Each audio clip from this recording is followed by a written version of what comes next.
నాగేశ్వర్ గారు ఈరోజు చోటు చేసుకున్న ముఖ్యమైన ఘటనల్లో ప్రపంచం మాట్లాడుకుంటున్న ఘటనల్లో న్యూయార్క్ మేయర్ ఎన్నిక గురించి కూడా ఒకటి. న్యూయార్క్ మేయర్ ఎన్నికల్లో జోహరాన్ హమ్దాని విజయం గురించి ప్రపంచం మాట్లాడుకుంటూ ఉంది. న్యూయార్క్ మేయర్గా తొలి ఇండో అమెరికన్ ముస్లిం, పైగా అతను అత్యంత పిన్న వయస్కుడైన వ్యక్తి మేయర్గా ఎన్నిక రికార్డు సృష్టించాడు అని ప్రపంచం మాట్లాడుకుంటూ ఉంది. ప్రపంచవ్యాప్తంగా ఇదే ఇప్పుడు హాట్ టాపిక్గా మారింది. సామాన్య ప్రజల విజయంగా జోహరాన్ అంటూ ఉన్నాడు. తన విజయం వలసదారులకు బలానికి నిదర్శనమని ఆయన అంటూ ఉన్నాడు. అదే సమయంలో ట్రంప్ కొంత అసహనంగానే మనకి కనిపిస్తూ ఉన్నాడు. హమ్దానిది కమ్యూనిస్ట్ భావజాలం అని ట్రంప్ అంటూ ఉన్నాడు. న్యూయార్క్ క్యూబా, వెనిజులా లాగా తయారవుతుందని కౌంటర్ ఇస్తూ ఉన్నాడు ట్రంప్. సో దీని గురించి మనం మాట్లాడుకోబోతున్నాం. నాగేశ్వర్ గారు, హమ్దాని ఎన్నిక దేనికి సంకేతంగా చూడాలి? అంటే అమెరికన్ సమాజంలో ఉన్నటువంటి భిన్నమైన ధోరణులకు ఇది సంకేతం. ఎందుకంటే అమెరికన్ సొసైటీలో ఉండే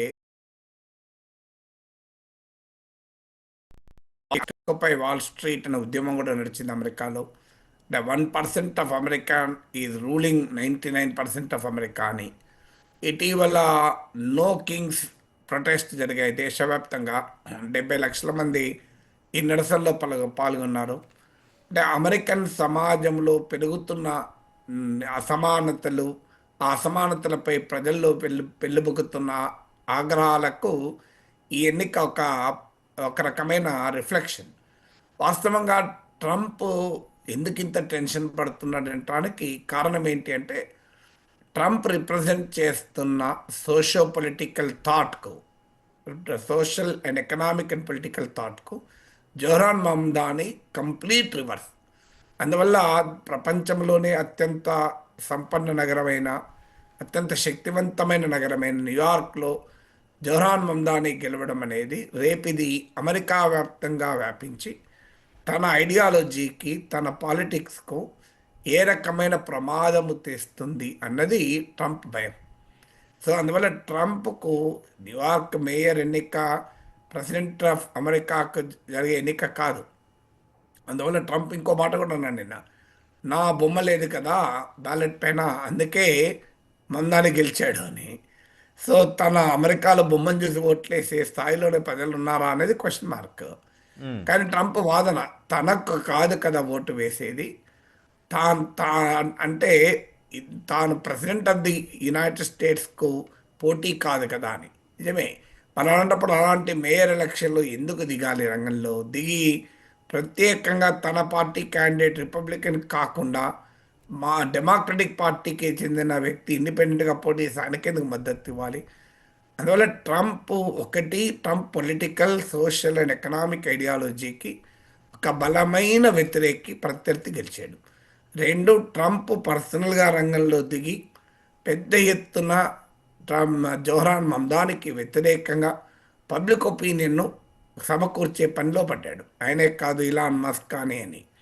సో ట్రంప్ ట్రంప్ బహిరంగంగా ఇప్పుడు ఇంతకుముందు చెప్పారు, కమ్యూనిస్ట్ అని, రకరకాల రూపాల్లో ఇస్లామిక్ టెర్రరిస్ట్ అని, అంటే ఇస్లామోఫోబియాను, జినోఫోబియా అంటారు, అంటే ఫారినర్స్కి వ్యతిరేకంగా. అలాగే అమెరికన్ సమాజంలో ఉండే యాంటీ కమ్యూనిస్ట్ భావజాలం. ఎందుకంటే మీకు అమెరికా, సోవియట్ యూనియన్లు దశాబ్దాల పాటు కోల్డ్ వార్లో ఉండే, అందువల్ల అమెరికాలో సహజంగా ఉండే యాంటీ కమ్యూనిస్ట్ సెంటిమెంట్ను కూడా వాడుకోవటానికి ఇది మరో క్యూబా అయిపోతుంది, మరో వెనిజులా అయిపోతుంది న్యూయార్క్ అని ఆరోపించడం. ఇలా ఇన్ని రకాల దాడులు చేసినా ప్రజలు ట్రంప్ దాడులను పట్టించుకోలేదు, మమ్దానికే మద్దతు ఇచ్చారు. ఇది భరించలేని విషయం. రెండోది. మూడవది ఏంటంటే, ట్రంప్ను ఎదుర్కొనే డెమోక్రటిక్ పార్టీకి ఇప్పటి వరకు ఫార్ములా దొరకలే. సో ట్రంప్ను నెక్స్ట్ ఓడించడం ఎలా అనేది, ఆ ఫార్ములా ఇప్పుడు మమ్దాని రూపంలో ఏమైనా దొరికిందా అనే భయం ట్రంప్ పట్టుకుంది. ఇప్పటి వరకు డెమోక్రట్లు ఏం చేయాలో అర్థం కాని అంశం. ఒక రకంగా ట్రంప్ను ఏ రకంగా ఎదుర్కోవాలి, ఆల్టర్నేట్ ఏంటి? ఇప్పుడు మన దేశంలో బీజేపీని ఎదుర్కోవటానికి ప్రతిపక్షాలు ఫార్ములా కోసం ఎలా అయితే తల్లాడుతున్నాయో అదే పరిస్థితి అమెరికాలో కూడా ఉంది. So make America great again, America first, మత రాజకీయము, క్రిస్టియానిటీని హయ్యర్ లెవెల్లో పెట్టడము, ఇలాంటి వాటికి ఏం చేయాలో అర్థం కాని పరిస్థితి. ఏం చెప్పుకోవాలి, ఎలా ఎదుర్కోవాలని. ఇప్పుడు ఈ రూపంలో ఒక బలమైన పార్ట్నర్ దొరికాడు. యాంటీ ఇమిగ్రేషను ఇవన్నీ కూడా ట్రంప్ విధానాలు. నాలుగవది ఇక్కడే కాదు, మీకు వర్జీనియాలో గవర్నర్ పదవి కోల్పోయాడు. లెఫ్టినెంట్ గవర్నర్ పదవికి డెమోక్రటిక్ పార్టీ గెలిచింది వర్జీనియాలో కూడా. సో ఇతర ఎన్నికలు మీకు ఈ ఒక్క న్యూయార్క్ మేయర్ ఎలక్షన్స్తో పాటు ఇతర రాష్ట్రాల్లో కూడా కొన్ని ఎన్నికలు జరిగాయి. ఆ ఎన్నికల్లో కూడా డెమోక్రటిక్ పార్టీ గెలిచింది. 2026లో మిడ్ టర్మ్ ఎలక్షన్స్ ఉన్నాయి. ట్రంప్ పట్ల పెరుగుతున్న వ్యతిరేకతకి ఇది రిఫ్లెక్షనా? Is it an antidote to Trump? ఇప్పటిదాకా TINA factor, there is no alternative అనుకున్నారు. కమలా హ్యారిస్ ఆల్టర్నేటివ్గా ప్రజెంట్ కాలేకపోయారు. జో బైడెన్ ఆరోగ్యరీత్యా నిలబడలేకపోయాడు. So people are searching for an alternative to ట్రంప్కు. జోరన్ మమ్దాని ఎక్కడ ఆల్టర్నేటివ్ అవుతాడేమో అనే భయం ట్రంప్లో కనబడుతుంది. కరెక్ట్. ట్రంప్ కూడా కొన్ని వార్నింగ్స్ ఇచ్చాడు. ఫెడరల్ సాయం అందదు, మమ్దాని గెలిస్తే ఫెడరల్ సాయం అందదు అనే వార్నింగ్స్ కూడా ఇచ్చాడు. కానీ ఆ వార్నింగ్స్ని అక్కడ హోటల్ ఏమాత్రం పరిగణలోకి తీసుకోలేదు. సో ఇది ట్రంప్కి ఎటువంటి ఎదురు దెబ్బగా చూడాలంటారు దీన్ని? అంటే ట్రంప్ ఇప్పుడు మన దగ్గర ఎలాగైతే ఇప్పుడు రాజకీయాలు అయితే ఎక్కడైనా ఒకే రకంగా ఉంటాయి. ఇక్కడ కూడా ఏమంటున్నారు, డబుల్ ఇంజన్ సర్కార్ అంటే మీనింగ్ ఏంది? డబుల్ ఇంజన్ సర్కార్ అంటే మా పార్టీ గెలిస్తేనే మేము ఫండ్స్ ఇస్తాం, లేకపోతే ఇవ్వం. ఇది రాజ్యాంగం అంగీకరిస్తా? కానీ అంటే బహిరంగంగానే రాజ్యాంగానికి వ్యతిరేకంగా మాట్లాడతారు డబుల్ ఇంజన్ సర్కార్ అని. అసలు భారత రాజ్యాంగమే డబుల్ ఇంజన్ సర్కార్ కోరుకొని ఉంటే అసలు రాష్ట్రాల్లో వేరే ఎన్నికలు ఉండేవి కావు కదా. సెంట్రల్లోనే ఎన్నిక ఉండేది, రాష్ట్రాల్లో అసలు ఎన్నికలు ఉండేది కాదు. కేంద్రంలో ఎవరు ప్రైమ్ మినిస్టర్ అయితే వాళ్ళే గవర్నర్లు నియమించేవారు, గవర్నర్లు పాలించేవారు కదా.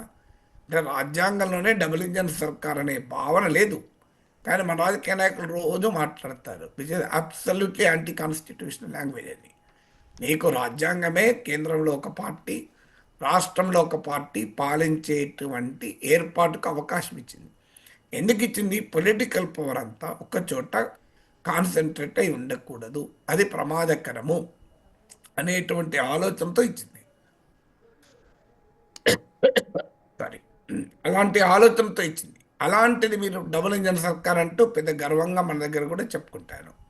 సో అందువల్ల మీకు ఎక్కడైనా అదే సమస్య. ఇప్పుడు అమెరికాలో కూడా ఏంటి, నేను ఫెడరల్ ఫండ్స్ ఆపుతాను. ఇప్పుడు ఫెడరల్ ఫండ్స్ ఆపే అధికారము ఏకపక్షంగా అమెరికా ప్రెసిడెంట్ చేయొచ్చా? ఇప్పుడు అమెరికా ప్రెసిడెంట్ ట్రంప్ పైన విమర్శలు కూడా అదే. అక్కడ కాలిఫోర్నియాలో, లాస్ ఏంజల్స్లో అల్లర్లు జరిగితే నేను ఫెడరల్ ఫోర్సెస్ పంపిస్తాను అని. సో రాష్ట్రం మనకన్నా అమెరికాలో రాష్ట్రాలకు అధికారాలు ఎక్కువ. కంపారిటివ్లీ ఇండియా కన్నా బెటర్ ఫెడరేషన్ అమెరికా. మనది క్వాసీ ఫెడరేషన్ అంటారట, అర్ధ సమాఖ్య రాజ్యం. అమెరికాది సంపూర్ణ సమాఖ్య రాజ్యం. అందువల్ల మీకు అమెరికాలో కూడా ఇప్పుడు వ్యతిరేకత షికాగోలో, లాస్ ఏంజల్స్లో అన్ని చోట్ల కూడా ఏంటంటే ట్రంప్ రాజ్యాంగ విరుద్ధంగా మాట్లాడుతున్నాడు. అందుకే నో కింగ్స్ ప్రొటెస్ట్ జరిగాయి. సెకండ్ ఫేజ్ ప్రొటెస్ట్లో 70 లక్షల మంది పాల్గొన్నారు దేశవ్యాప్తంగా. దానికి కారణం ఏంటంటే రాజ్యాంగాన్ని ఉల్లంఘిస్తున్నాడు ట్రంప్ అని. సో అందువల్ల ఇప్పుడు న్యూయార్క్ నగరంలో ప్రజలు ఎవరిని మేయర్ ఎన్నుకోవాలన్నది ఆ ప్రజల ఇష్టం. ట్రంప్ని శాసించలేదు కదా. ఇప్పుడు అమెరికన్ ఎన్నికల చట్టాలకు విరుద్ధంగా గనక జోరన్ మమ్దాని ఉంటే ఆయన అభ్యర్థిత్వమే క్యాన్సిల్ అవుతుంది కదా. సో ఆటోమేటిక్ ఎలక్షన్ అథారిటీస్ ఆయన క్యాండిడేట్స్ని రద్దు చేస్తాయి. ఆయన క్యాండిడేట్స్ని రద్దు చేయలేదని అర్థం is eligible by according to American law. So American law ప్రకారం ఒక అభ్యర్థి పోటీ చేస్తున్నాడు. అతని సిద్ధాంతం నీకు నచ్చకపోవచ్చు, అతని ఆలోచనలు నీకు నచ్చకపోవచ్చు. దానికి పరిష్కారం ప్రజలకు చెప్పుకోవాలి. ఆలోచనలు ప్రమాదకరమని చెప్పి వాళ్ళని ఒప్పించి వాళ్ళు అది ఓడించాలి. కానీ మీరు కనుక మమ్దానిని గెలిపిస్తే నేను ఫెడరల్ ఫండ్స్ ఆపుతా అంటే మన న్యూయార్క్ నగరం కూడా అమెరికన్ ఫెడరల్ ప్రభుత్వానికి టాక్సెస్ కట్టాలని అనొచ్చా? అది ప్రమాదకరం కదా. ఒక రకంగా వేర్పాటువాద ధోరణికి దారితీస్తుంది కదా. ఫెడరల్ ప్రభుత్వం డబ్బులు ఇవ్వవు, కానీ మరి ఆ పన్నులు మరి మేమెందుకు కట్టాలి ఫెడరల్ ప్రభుత్వం కంటే? ఇప్పుడు మన దగ్గర కూడా అవుతుంది చూడు, తెలంగాణకి ఇన్ని ఇచ్చాం అన్ని ఇచ్చామని మాట్లాడుతుంటారు. మరి తెలంగాణ ఇచ్చిన డబ్బుల సంగతి ఏంటి అని మనం అడుగుతుంటాం చూడండి. సో అందువల్ల రాజకీయ నాయకుల భాష ఎక్కడైనా ఒకే రకంగా ఉంటుంది. నాగేశ్వర్ గారు, ఒకసారి ట్రంప్ మాట్లాడిన బయట వచ్చింది, ట్రంప్ ఏం మాట్లాడాడు చూద్దాం. Very angry speech, certainly angry toward me, and I think he should be very nice to me. You know, I'm the one that sort of has to approve a lot of things coming to him. So he's off to a bad start. At one point, he says, turn the volume up. So hear me, President Trump, when I say this. To get to any of us, you will have to get through all of us. How do you respond to that? Does that affect anything you're going to do? It's a very dangerous statement for him to make, actually. And, you know, you talk about danger. I think it's a very dangerous statement for him to make. He has to be a little bit respectful of Washington, because if he's not, he doesn't have a chance of succeeding. And I want to make him succeed. I want to make the city succeed. I don't want to make him succeed. I want to make the city succeed, and we'll see what happens. Did you see reaching out to him? I would say he should reach out to us, really. I think he should reach out. Right. I'm here. We'll see what happens, but I would think that it would be more appropriate for him to reach out to us. I thought it was a very angry speech. Right Nageshwar garu, మమ్దానీలో మనకు ఒక confidence కనిపించింది, ఒక రకమైన aggressiveness ఉంది. ట్రంప్లో ఒక రకమైన అసహనం, ఒక రకమైన ఫ్రస్ట్రేషన్ ఇప్పటికీ అదే కనిపిస్తుంది. అండ్ మమ్దానీ ఇచ్చిన హామీలు కూడా ఈ విజయంలో కీలక పాత్ర పోషించాయని అనుకోవచ్చా? తప్పనిసరిగా వాస్తవంగా కీలక పాత్ర పోషించిందే మమ్దానీ ప్రజెంట్ చేసిన ఆల్టర్నేట్ ఎకనామిక్ ప్లాట్ఫామ్. అంటే ఇప్పటి వరకు ట్రంప్ చెప్తున్న విధానం ఏంటంటే కార్పొరేట్లకు ట్యాక్స్ కట్స్ ఇవ్వాలి, పన్నుల్లో రాయితీలు ఇవ్వాలి, ప్రభుత్వము సామాజిక భద్రత నుంచి వైదొలగాలి, ఇంక్లూడింగ్ ఎడ్యుకేషన్. ఉదాహరణకు డిపార్ట్మెంట్ ఆఫ్ ఎడ్యుకేషన్ అనే శాఖనే ట్రంప్ రద్దు చేశాడు. వాస్తవంగా ఎడ్యుకేషన్ అమెరికాలో లోకల్ గవర్నమెంట్ చూసుకుంటాయి, రాష్ట్ర ప్రభుత్వాలు చూసుకుంటాయి. కానీ still 8% of American education expenditure అనేది మీకు ఫెడరల్ ప్రభుత్వం చేస్తుంది. ముఖ్యంగా వెనుకబడిన ప్రాంతాలు, పేద వర్గాల చదువు కోసం ఫెడరల్ ప్రభుత్వం ఖర్చు పెడుతుంది. సో ట్రంప్ ఏం చేశాడు, ఆ డిపార్ట్మెంట్ ఆఫ్ ఎడ్యుకేషన్ రద్దు చేశాడు. ఇప్పుడు అమెరికాలో షట్ డౌన్ జరుగుతుంది. చాలా 10% ఆఫ్ 40 ఎయిర్పోర్ట్లో 10% విమాన సర్వీసులు కూడా దెబ్బతిన్నాయి. 1 మిలియన్ 10 లక్షల మంది ఫెడరల్ ఉద్యోగులు ఏదర్ జాబ్ అన్నా కోల్పోయారు, లేదంటే వాళ్ళు వితౌట్ పే పనిచేస్తున్నారు. ఈ క్రైసిస్ కారణం ఏంటి? రిపబ్లికన్లకు డెమోక్రాట్లకు మధ్య అగ్రిమెంట్ కుదరలే బడ్జెట్ పైన. ఏంటి డెమోక్రాట్ కోరుతున్నది? సో హెల్త్ కేర్, ప్రజలకు ఇచ్చేటువంటి ప్రజారోగ్య అంశాలపైన సబ్సిడీలపైన కోత విధించకూడదని. ట్రంప్ ఏంటంటే ప్రజారోగ్యానికి విధించేటువంటి హెల్త్ కేర్ సబ్సిడీస్ కూడా తగ్గించాలి అని. So Trump ideology, Trump policy ఏంటంటే టోటల్గా ఫ్రీ మార్కెట్కు వదిలేయాలి, కంప్లీట్గా కార్పొరేట్లకు రాయితీలు ఇవ్వాలి. That is the Republican ideology. అందులో ఎక్స్ట్రీమ్ ఐడియాలజీ ట్రంప్ ప్రతిపాదన. సో దీనికి భిన్నమైన ప్రతిపాదన మీకు జోర్హాన్ మమ్దానీ చేస్తున్నాడు. ఆయన ఏమంటున్నాడు, రాబిన్హుడ్ ఎకనామిక్స్ అంటాం. కానీ ట్రంప్ దృష్టిలో అది కమ్యూనిస్ట్ ఎకనామిక్స్ కావచ్చు. కానీ ఆయన ఏమంటున్నాడంటే న్యూయార్క్లో ఉన్న సూపర్ రిచ్ను ట్యాక్స్ వేస్తాను, అందులో కొద్ది శాతం ట్యాక్స్ విధించిన ఆ డబ్బులతో నేను ప్రజలకు కావలసిన విధానాలు చేపడతాను. ఉదాహరణకు యూనివర్సల్ చైల్డ్ కేర్, అంటే మా అందరికీ పిల్లల సంరక్షణ అని. ఇప్పుడు అమెరికాలో కూడా 2 ఉద్యోగం చేస్తే తప్ప బతకలేని పరిస్థితి ఉన్న వాళ్ళ కుటుంబాలు చాలా ఉంటాయి. అమెరికన్ సమాజం చాలా కాంప్లెక్స్ సొసైటీ. మన తెలుగువారు ఇక్కడ ఉన్న వాళ్ళని చూసి అదే అమెరికన్ సొసైటీ అనుకోకూడదు. మన వాళ్ళు రిలేటివ్లీ రిచర్ అమెరికన్స్, ఉన్నంతలో బెటర్ అమెరికన్స్. మన వాళ్ళు Indian American community relatively affluent community. మన లైబర్హుడ్లు రిలేటివ్లీ అఫ్లుయెంట్. మన వాళ్ళు చేసే ఉద్యోగాలు రిలేటివ్లీ హయ్యర్ లెవెల్, ఎందుకంటే హైలీ స్కిల్డ్ సెక్టార్స్లోకే మన వాళ్ళు వస్తారు కనుక. కానీ మీకు ఎవరేజ్ అమెరికన్ లైఫ్ అది కాదు. సో అందువల్ల రేపు పిల్లల చైల్డ్ కేర్ అనేది చాలా కీలకమైన విషయం. న్యూయార్క్ లాంటి సిటీలో బతకాలంటే నీకు అనివార్యంగా భార్యాభర్తలు 2 ఉద్యోగం చేయాలి. మరి పిల్లల చైల్డ్ కేర్ ఎవరు చూసుకోవాలి?